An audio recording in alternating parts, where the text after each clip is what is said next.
Chop Shop TV. Yes, yes. We are back in the building with Switch Mula. Yes. All I do is re-up, double up, and count the money on my money. Double up, and I go back to re-ing up. All I do is re-up, double up, and count his money on my money. Double up, and I go back to re-ing up. Exactly. Who you going on tour with? Right now is the tour is all females empowerment. So what they do basically is we go city to city and pretty much promote female, just unity. You know what I mean? And I'm the female MC who's, on the come up, and they felt that my message and overall my music definitely sets the tone for what they're doing. So I'm like the only female MC that's gonna be on the tour. But it's just a female empowerment tour. Okay. Yeah. So we're talking about female MCs. What do you think about the female MCs of today? The female MCs of today is definitely, we're here. I have to say one thing about me: I'm never a hater. You know what I'm saying? Right. And I've been doing it for a long time, and it's a hell of a grind. Like sometimes, the guys, the men in the industry, they're like, yo, shit is tough. Niggas ain't really feeling me. But it's 10 times rougher for a female. You know what I mean? Because it's like, God forbid, you cute. Everybody want to fuck, suck before they do anything. You know what I mean? Right. And it's for me, I want people to take my music and my grind very serious. Like I'm all about pleasure, but I'm definitely about my business. Right. So the female MCs right now is kind of far and few in between. Right now, Nikki's doing her thing. I think she's on tour with Brittany or Brittany or what? Yeah, she. That's a big look. You know what I mean? So if we think about it, the lane is again wide open. Right. And that's why I'm here. That is true. So what's gonna make you different from the other females? Well, my differentiation is I do feel that I bring entertainment meets realistic music. Okay. You know what I mean? And of course I have the club joints and the the hood bangers and making all those joints, but at the end of the day I want to hit real topics. I think my style is a healthy combination of Eve,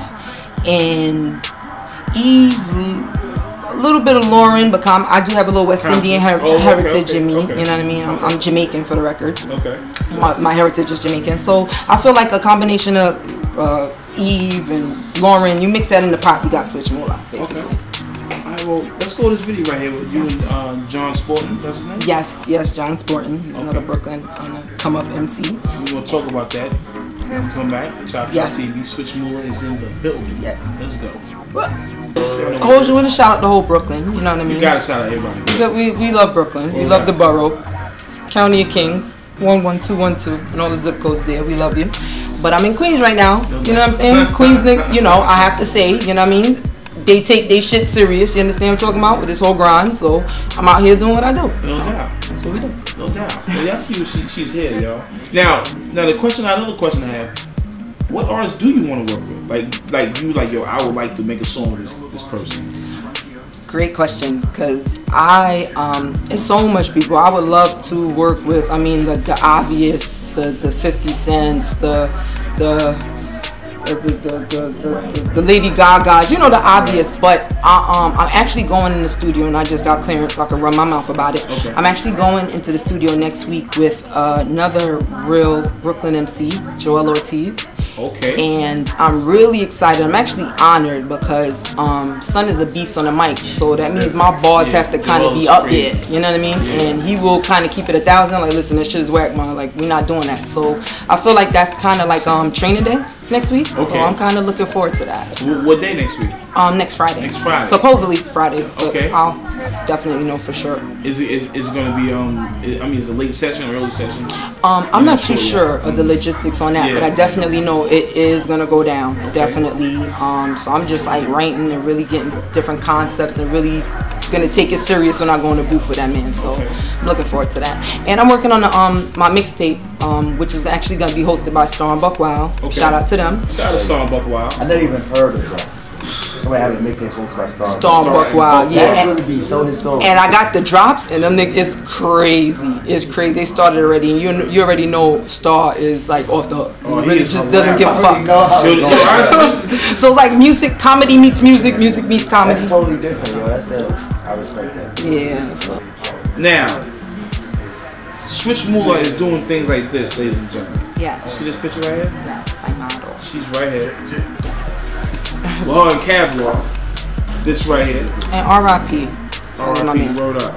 Definitely. It was a cool I'm about to say, yo, isn't, you know what I'm saying? But I don't like to say shit. Yeah. You know what I mean? But rest in peace, rest in paradise. That's what I say. Definitely. This is here you go, my G. That was a good one. Okay, now you describe this one right here. Okay. This basically, you know, I definitely wanted to keep it consistent. So, you know, because a lot of times, 10 times out of 10, people be thinking like niggas is lying when they say like they on the grind. So, you know, I just brought the cover. This is the cover to the Hip Hop Weekly that I was in.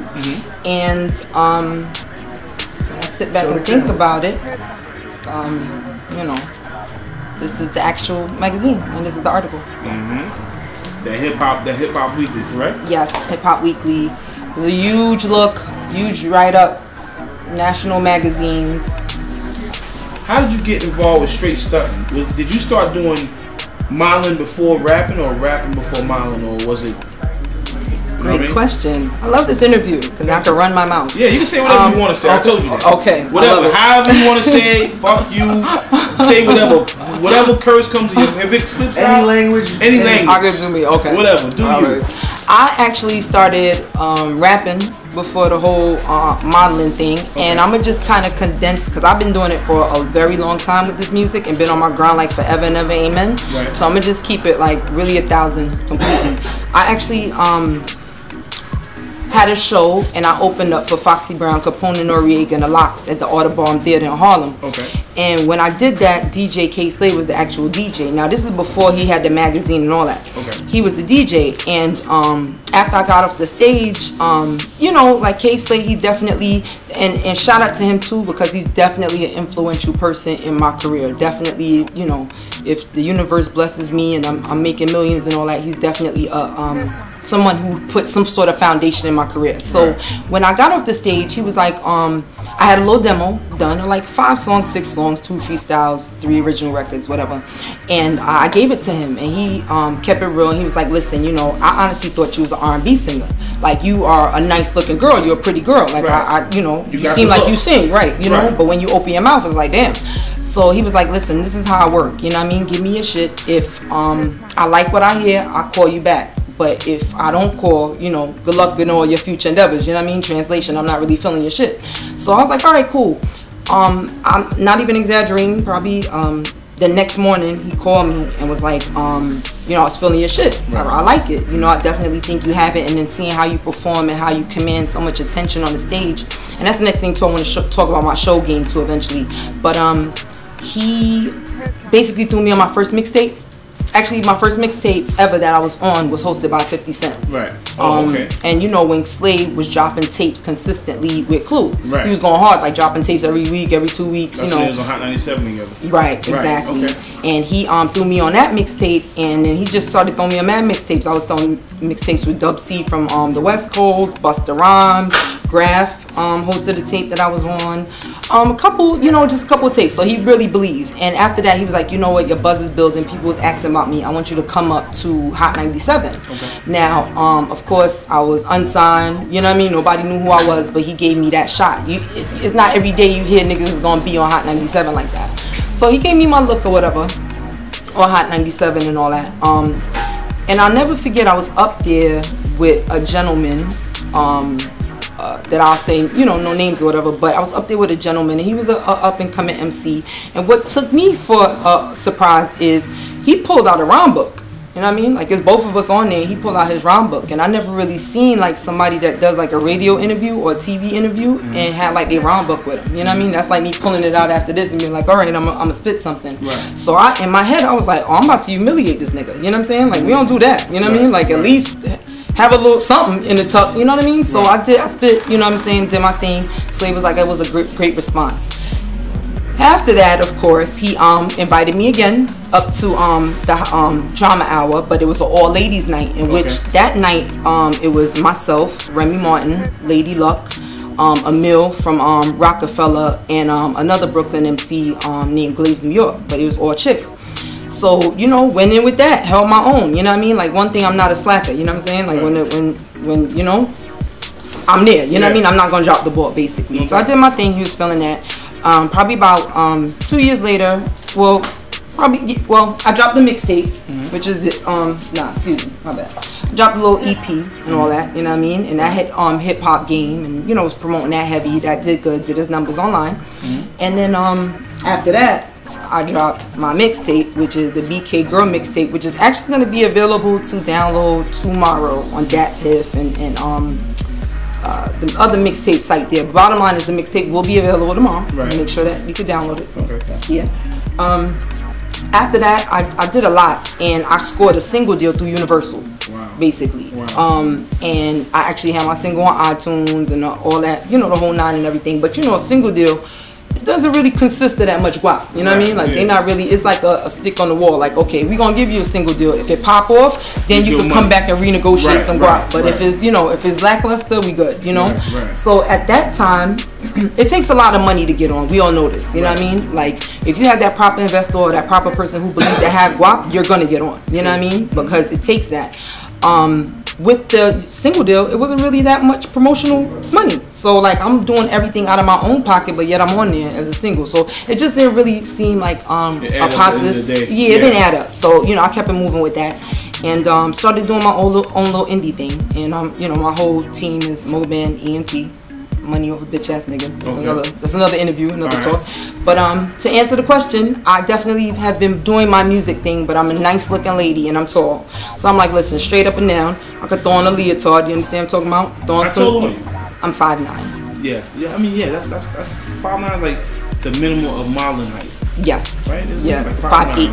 5'8", yeah. 5'8", 5'9", 5'1". But I, you know, started doing my, you know, the whole modeling thing. I'm like, listen, let me cross promote, because it's all about branding and marketing yourself too. Like niggas can rhyme and do that shit all day, but you have to cross promote. You got to be able to brand yourself and come across as an entity for people to take you serious so you can get to the next level. So I'm like, listen, I started doing the modeling thing. Kevlar was like, listen, I'm doing a straight stunting. You know, you're beautiful. Throw on whatever, and we're gonna make it move. You know, make it happen. And that's what happened. That's big right there. That's big. I like to run my mouth. So I mean, not being on Universal, you're doing much better at this point.